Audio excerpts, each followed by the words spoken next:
Welcome to this next session, focusing on how artificial intelligence and new technologies are transforming safety and operational excellence for frontline workers. Frontline workers comprise over 2 billion, or about 80% of the global workforce, including roles like construction workers, service technicians, and delivery drivers. They perform tough, often hazardous jobs, essential to keeping our world running. Today, we'll explore how technologies, particularly AI, are enhancing and ensuring safety for these critical roles. Joining us is Sanjit Biswa, CEO and co-founder of Samsara, an organization that builds technology for the world of physical operations. Also joining us today is Dr. David Michaels, professor at the Milken Institute School of Public Health at George Washington University. David is also the longest-standing administrator of OSHA, the Occupational Safety and Health Administration. Sanjit and David, thank you so much for joining us all today. Thanks for having us. Yeah, it's great to be here. Thank you. So before we get started, I just wanted to send a reminder to the audience that questions for Sanjit and David go in the Ask the Speaker chat channel, and we will try to get to as many as we can today. So just to start, I would love to get both of your perspectives on some of the unique challenges in physical operations. So Sanjit, we'll start with you. Can you give us an overview of the world of physical operations, and what are some of the unique challenges these frontline workers face? Sure. So physical operations is all around us. It's infrastructure of the planet. So if you think about the food and beverage companies that deliver produce to the grocery store, the energy utilities that provide us with electricity and gas, the construction companies building our roadways. These are all examples of physical operations.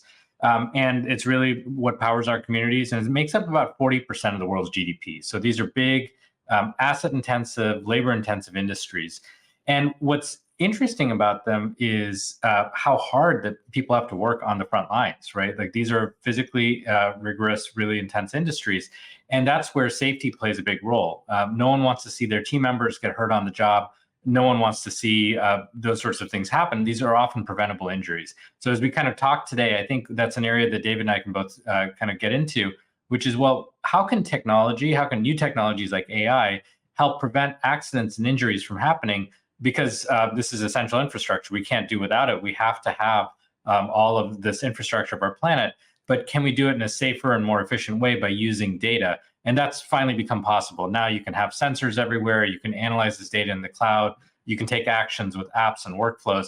And that's just a new possibility that didn't exist 10, 20 years ago.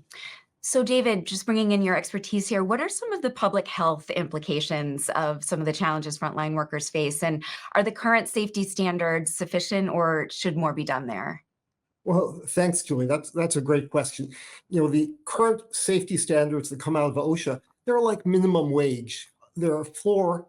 Most high hazard businesses recognize that to ensure the safety of their workers, they have to do much more to prevent work injuries and fatalities. So they don't really look to the OSHA standards. OSHA's had a big impact on workplace safety. In 1970, when the OSHA law was passed, there were 37 deaths a day in the American workplace. Right now, with the workforce twice as large, there are 15 deaths a day. Still far too many, 15 too many, but certainly we're doing much better. The problem we're facing now is that the death rate, the rate of fatal injuries at work, all injuries at work, has pretty much plateaued for the last 20 years, including the years I ran OSHA. I'm not proud of that. So we have to do better. OSHA is not going to be the game changer in this regard. OSHA has enough inspectors to visit every workplace once every almost 200 years. But businesses are seeing the value of embracing what we call robust collaborative workplace safety and health management programs. I do a lot of talking and writing about this. Last week, I gave the keynote address at a safety meeting of in the trade association in the metals industry. And they're launching a major zero injuries industry-wide initiative. These firms are making a significant investment because they're confident it's going to pay off, not just in saving the lives and limbs of their workers, but it'll help them achieve operational excellence. And at that summit, they heard from CEOs from some of the leading firms in the metals industry about the value of managing for workplace safety.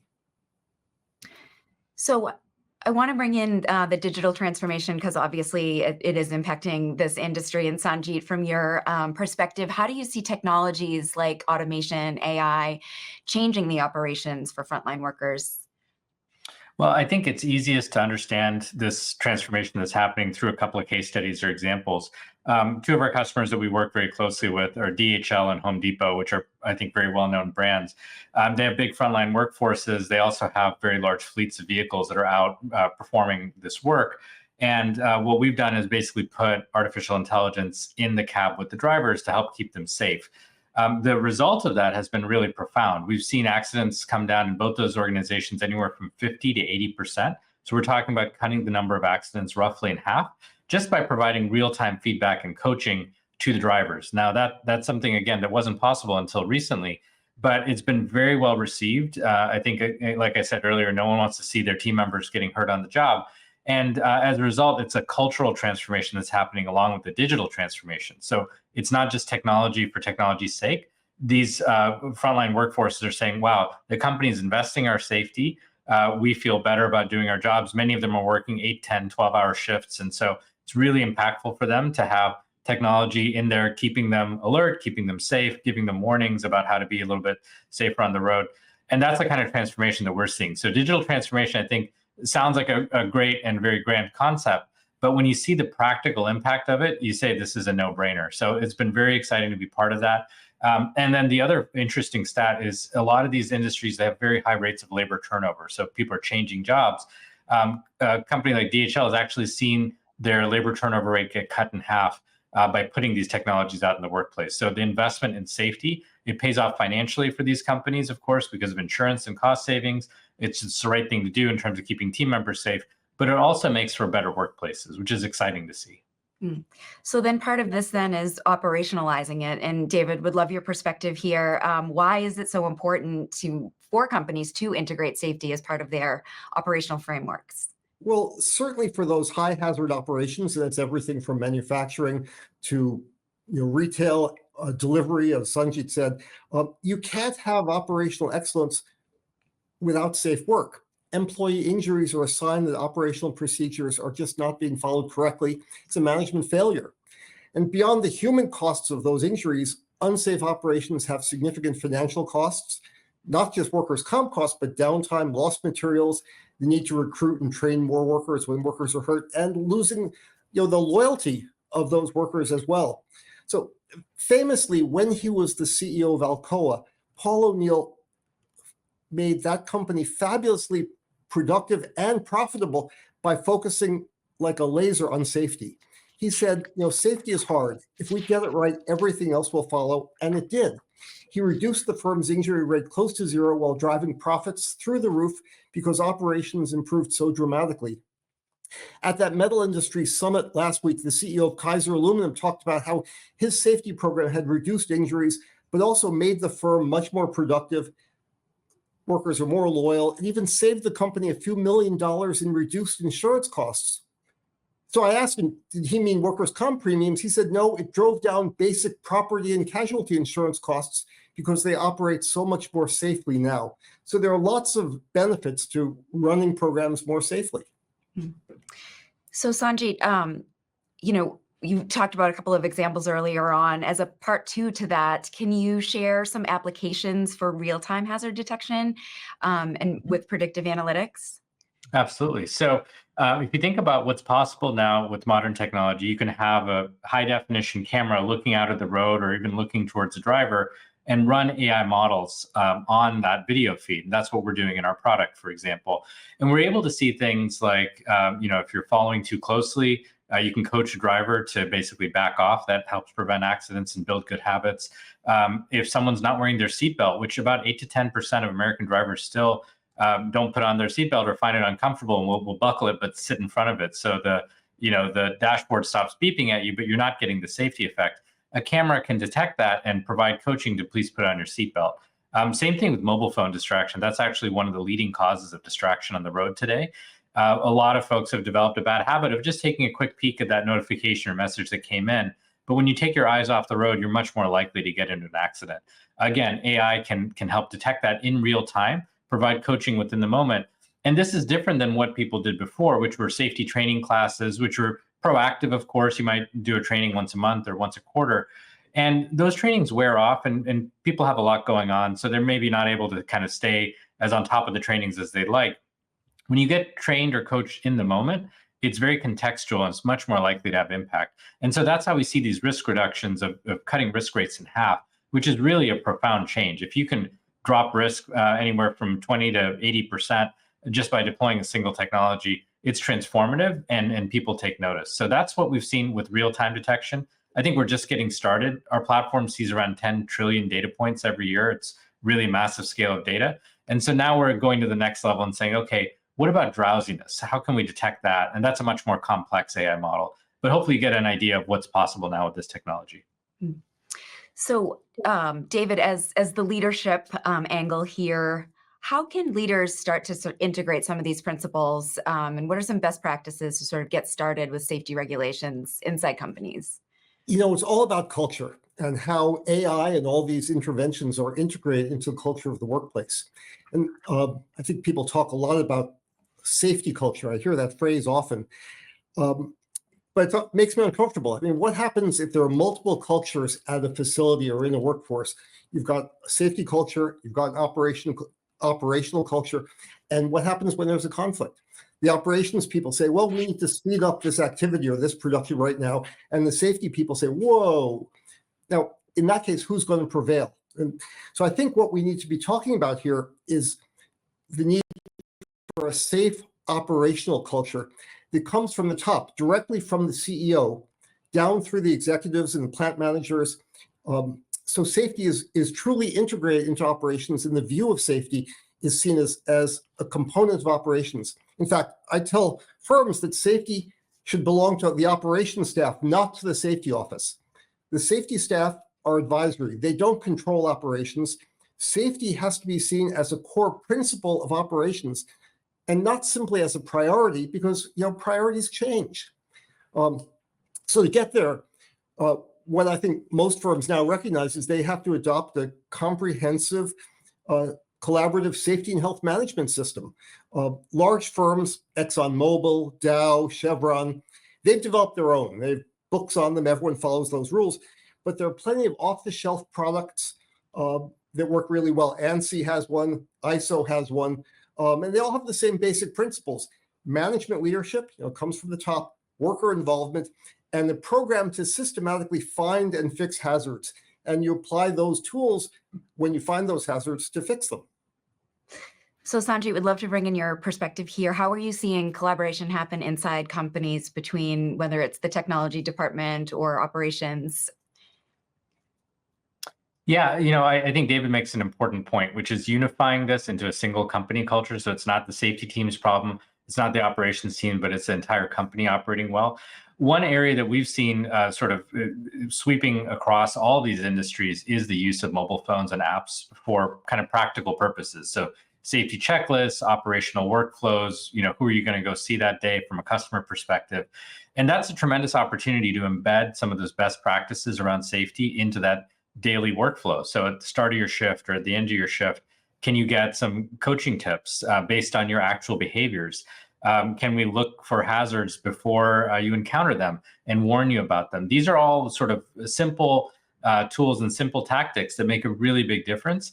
Again, it's around kind of embracing this technology, thinking about ease of use, and making it part of the culture and making it part of the daily operation. So we've seen this across industries. So the construction industry is a great example. They have a lot of what used to be paperwork at the beginning of their shift. If you can digitize that and then embed a little bit of safety process into that, whether it's a walk-around inspection or a quick safety training video at the quiz, it has meaningful improvement or meaningful increase in terms of your safety rates, anywhere from 30 to 50%. It's a very simple kind of idea. If you can implement it well, it makes a really big difference. So I want to move to the future a little bit, because obviously AI is changing by the day. Sanjit, how do you foresee artificial intelligence creating new standards of work for frontline workers in the future? And how do you see it even doing a better job of improving safety and productivity? Well, I think all of this AI is going to lead to better jobs over time. And that's the exciting thing about this technology is it's so practical and so useful. The idea that now a computer can really understand the context of everything that you're doing, sort of look around corners, in some cases quite literally, and provide that feedback, it's just really exciting for a number of these frontline workforces. So as we're thinking about some of the new technology on the horizons, whether it's around camera technologies, smarter, more efficient models, or even new kinds of sensors that are being deployed on lone workers, for example, to keep them safe when they're out on their own. That's the kind of stuff that gets frontline workforces very excited about the quality of their work and the quality of that job. If you think about how much has changed in the last 100 years, it looks like a massive amount of difference, right? If you think about the early 1900s and now being here in the 21st century, you can only imagine that pace of change is accelerating. And these jobs, again, are getting better because of the technology. And I'm looking forward to seeing these rates of accidents continue to drop over time. I know we made a lot of progress. Sometimes you go through these plateaus, but these new technologies are leading to breakthroughs in terms of what's possible on the safety front. David, would love your perspective. Yeah, I think there are lots of great directions we can go with all these things. When I look at some of the industries that have really grasped this idea of doing things differently, coming together, having impact, the one I'm really impressed by is the firms that operate the national electrical grid. It's very high hazard work, high voltage, often at heights. These are the linemen that are in North Carolina and Florida right now. They're far from home, working 16 hours a day, restoring power to millions. This was a very dangerous industry at one time. It's still hazardous, but we had all sorts of fatalities. We had a firm that was indicted when 2 linemen were killed on the job. And the industry sort of came together. One CEO said to several of his colleagues, let's do this differently. Let's come together. Let's collect all the information we can. And they've set something up where they investigate every fatality and serious injury. They have all sorts of monitors. They put all the data together. It's kept anonymous for industry, for each company, but they analyze it and they set up training programs. They develop safe work practices. They train thousands of people. And as I said before, because the CEOs are intimately involved, it really has made a huge difference. And they continue to drive improvement in that industry. Fatal injuries are down 90%, serious injuries are down 80%. You really can have a big impact. And things have changed a lot as businesses and groups of businesses, whole industries recognize this. So I want to turn to some audience questions because we have some coming in that are really great. And I'll start with Insa's question. How do you manage data privacy in some of these instances, especially if you're using cameras and sensors? Sanjit, I'll start with you. How do you handle that question? Yeah, it's a very important question. And I think one that as consumers, we've all learned to ask, right? Which is, where is this data going? What's it being used for? And I think the key is transparency and disclosure. So don't do these programs as hidden cameras. Actually deploy them with everyone's knowledge, bring them along as part of the journey, be very transparent about what the data is being used for and what it gets connected out to. And I think in the process of doing that, it just shines daylight on it, and people actually do want to be safer in the workplace. If they see companies are investing in this technology, they tend to get on board. If they feel like it's happening in secret or it's being used to track their performance or something like that, that might be a different story. So we always encourage our customers to be very transparent and bring people along in the pilot process. We've worked with over 20,000 companies now across a range over a dozen different industries. And by and large, these kinds of products are being received very well, as long as there's the appropriate transparency around them. And that change management of what is this technology, how is it being used, how is it protecting me, is really important. And if I can just throw in my 2 cents, I totally agree. There's always skepticism at the beginning. Mm-hmm. Workers are justifiably concerned about data privacy. But I've seen plenty of examples where, if it's done right with the transparency that Sanjit talked about, it becomes accepted. It's understood that these data will be used for only these purposes and not in any sort of disciplinary way. And people do want to be safe, and they want tools to make sure they're safe. And so it can be done right, but you just have to focus on that well. So I want to bring in this question from Jenny. Mental health is also part of employee safety, especially now. How do you see AI being a good application for intervention or prevention in this area, or even are you seeing it? And I'll start with you, Sanjit. Yeah, I think it is yet another risk factor, right? If folks are not in a good place mentally, if they're distracted by other things going on in their lives, they tend to perform poorly out in the field, which increases risk. It is something that we see in our data. So if you think about fatigue, for example, if there's a lot going on in someone's life, they're maybe not getting a full night's rest. And then if they're on shift for 10 or 12 hours, they're much more likely to get into an accident. So this is an area that we're building some tooling around. Today, a lot of this is around recognizing the risk factors as they manifest in other physiological behaviors, like I said, like with fatigue or driving behaviors. But I think we're getting to the point where you can now use these workflows to ask questions. How are you doing? How are you feeling? And if someone says they're not doing great at the beginning of their shift, it might be worth a real-time intervention by a manager or shift supervisor. And that, again, helps prevent risk. It's also a much better employee experience. Those things tend to lead to much better retention over time as well. David, would love your... Yeah, I think mental health issues are becoming clearly very important ones in the workplace.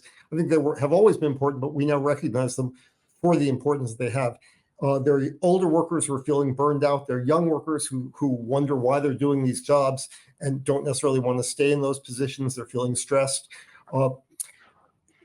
High rates in some industries of opioid use and suicide among construction workers, for example.